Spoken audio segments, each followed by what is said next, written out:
ఆంధ్రప్రదేశ్ రాజధాని అమరావతి అంశంపై రాజ్యసభలో జరిగిన చర్చలో రాజ్యసభ సభ్యులు సాన సతీష్ బాబు కీలక ప్రసంగం చేశారు. అమరావతి కేవలం ఒక నగరం కాదని 5 కోట్ల ఆంధ్రుల ఆశలు ఆకాంక్షలకు ప్రతీక అని పేర్కొన్నారు. హైదరాబాద్ ను అభివృద్ధి చేసిన అనుభవంతో నారా చంద్రబాబు నాయుడు అమరావతిని గ్రీన్ఫీల్డ్ సిటీగా తీర్చిదిద్దాలని కృషి చేస్తున్నారని పేర్కొన్నారు. అయితే రాష్ట్ర అభివృద్ధికి సహకరించాల్సిన వైసీపీ పార్టీ అమరావతి అంశంపై వ్యతిరేక ధోరణి అవలంబిస్తోందని విమర్శించారు. దేశవ్యాప్తంగా అనేక రాజకీయ పార్టీలు అమరావతికి మద్దతు తెలుపుతున్న నేపథ్యంలో కేవలం వైసీపీ మాత్రమే ఎందుకు వ్యతిరేకిస్తోంది అనే ప్రశ్నను ఆయన లేవనెత్తారు. జగన్ అనుసరిస్తున్న విధానం స్పష్టత లేని దృక్పథాన్ని సూచిస్తోందన్నారు. అమరావతి ఉద్యమంలో మహిళల పాత్రను గుర్తు చేస్తూ స్వాతంత్ర్య సమరంలో జరిగిన త్యాగాలను పోల్చారు. నారా భువనేశ్వరి చేసిన సహాయం ఉద్యమానికి స్ఫూర్తినిచ్చిందని చెప్పారు. హనుమాన్ జయంతి సందర్భంగా మాట్లాడుతూ అమరావతికి సీఎం చంద్రబాబు నాయుడు నాయకత్వం వహిస్తుండగా ఆయనకు మద్దతుగా పవన్ కళ్యాణ్, నారా లోకేష్ నిలుస్తున్నారని పేర్కొన్నారు.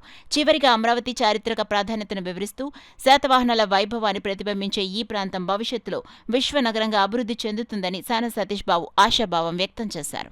సతీష్ బాబు గౌరవనీయ వైస్ చైర్మన్ గారికి ధన్యవాదాలు. అమరావతి శాశ్వత రాజధాని బిల్లుపై మాట్లాడేందుకు ఈ రోజు ఈ సభలో నాకు అవకాశం కల్పించిన మా నాయకులు ముఖ్యమంత్రి నారా చంద్రబాబు నాయుడు గారికి ప్రత్యేకంగా ధన్యవాదాలు తెలుపుకుంటున్నాను. అమరావతి అంటే కేవలం ఒక నగరం మాత్రమే కాదు, ఇది 5 కోట్ల ఆంధ్రుల గుండె చప్పుడు. ప్రపంచంలో ఎక్కడా లేని విధంగా కేవలం ఒక నాయకుని పిలుపు మేరకు 29,000 మంది రైతులు తన 33,000 ఎకరాలని రాజధాని నిర్మాణం కోసం ఇచ్చారంటే ఆ నాయకుని మీద వారికి ఉన్న నమ్మకం చెప్తుంది సార్. ఇది 40 ఏళ్ల రాజకీయ అనుభవం, నాయకుని మీద నమ్మకంతో ఇచ్చిన రైతులు సార్. అమరావతి ఒక గ్రీన్ ఫీల్డ్ సిటీ సార్.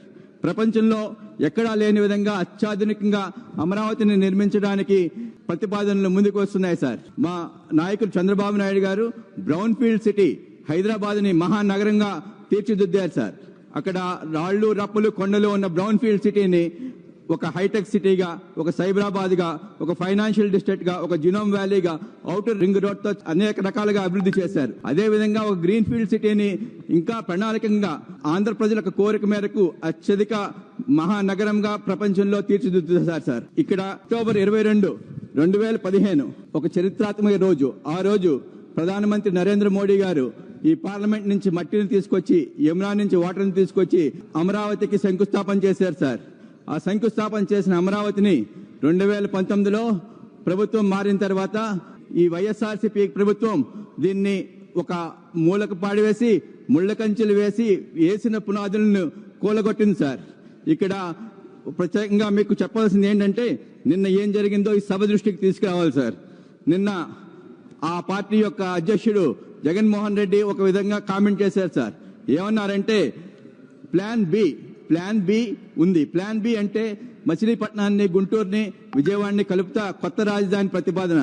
ఇది మవేగా ఏదో అని చెప్పుకుంటూ వచ్చారు సార్. ఇది ఆయన యొక్క చంచల మనస్తత్వానికి నిదర్శనం సార్.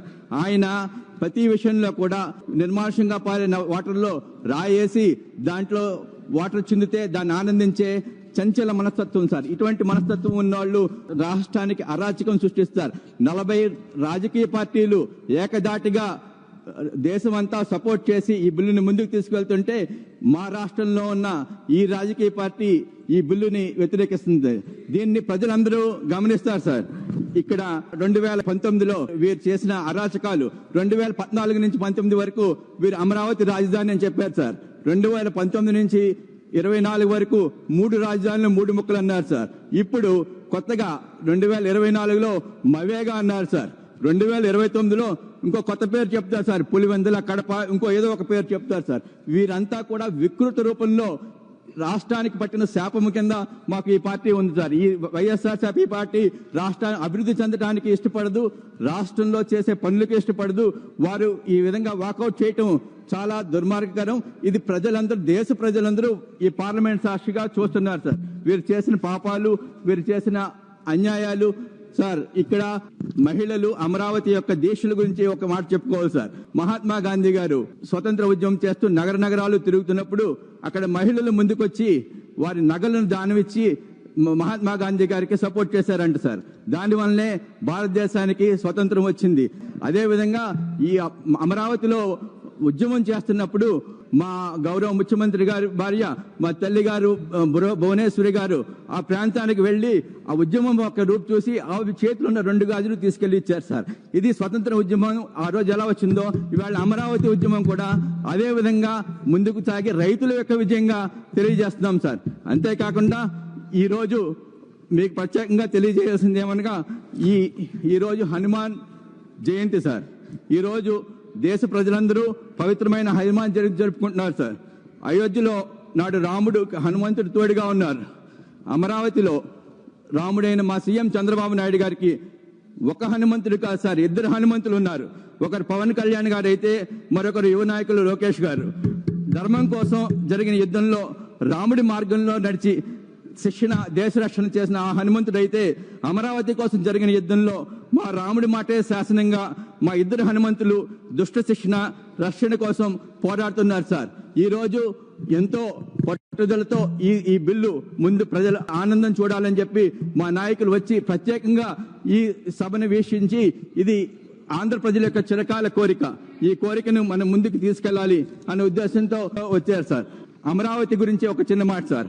నిన్నటి శాతవాహనుల వైభవం అమరావతి, నేటి చంద్రబాబు నాయుడు గారి సంకల్పం అమరావతి, నేటి విశ్వనగరం అమరావతి. జై హింద్ సార్, జై అమరావతి, జై తెలుగుదేశం.